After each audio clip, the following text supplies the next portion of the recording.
അതിലൊന്ന് നമുക്ക് എല്ലാവർക്കും അറിയാവുന്നത് പോലെ ആണവ ശക്തി തന്നെയാണ്. ഇറാന്റെ ആണവ ശേഷി സംബന്ധിച്ചുള്ള ഒരു ചർച്ചകൾ അതിൽ വഴിമുട്ടി നിന്നിരുന്ന ഒരു പ്രധാനപ്പെട്ട പ്രശ്നമുണ്ടായിരുന്നു. രണ്ടാമത്തെ കാര്യം തീർച്ചയായിട്ടും ഈ ഹോർമുസ് കടലിടുക്കിന്റെ നിയന്ത്രണം തന്നെയാണ്.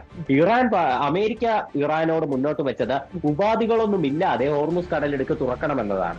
പക്ഷേ ഇറാൻ തീർച്ചയായിട്ടും പറഞ്ഞത് ഈ ഹോർമുസ് കടലിടുക്കിൽ ഇറാന്റെ നിയന്ത്രണം ഉണ്ടാകും. അതായത് IRGC തങ്ങളുടെ പ്രത്യേക ഒരു മാർഗനിർദ്ദേശങ്ങളോടെ ഈ ഹോർമുസ് കടലിടുക്ക് നിയന്ത്രിക്കും.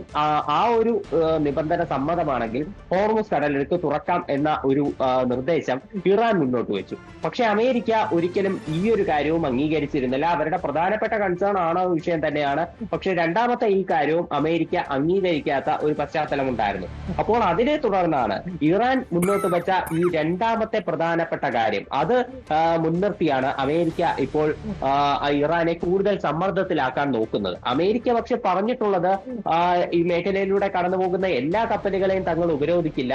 ഇറാനിയൻ തുറമുഖങ്ങളിലേക്ക് വരുന്ന കപ്പലുകളെയും അതുപോലെ ഇറാനിൽ നിന്ന് തിരിച്ചു പോകുന്ന കപ്പലുകളെയും മാത്രമാകും ഉപരോധിക്കുക എന്നാണ് US പറഞ്ഞത്. പക്ഷേ ഈ ഒരു സാഹചര്യം ഈ പടക്കപ്പലുകളെ ഉൾപ്പെടെ മുൻനിർത്തിക്കൊണ്ടുള്ള US-ന്റെ ഈ കർശനമായിട്ടുള്ള ഒരു സുരക്ഷാ ഒരു നിയന്ത്രണം എന്ന് പറയുന്നത് അത് തീർച്ചയായിട്ടും മറ്റ് കപ്പലുകളെയും ബാധിച്ചിട്ടുണ്ട്. ഇപ്പോൾ നമ്മൾ റഡാർ വഴി ഈ സെൻട്രൽ കമാൻഡ്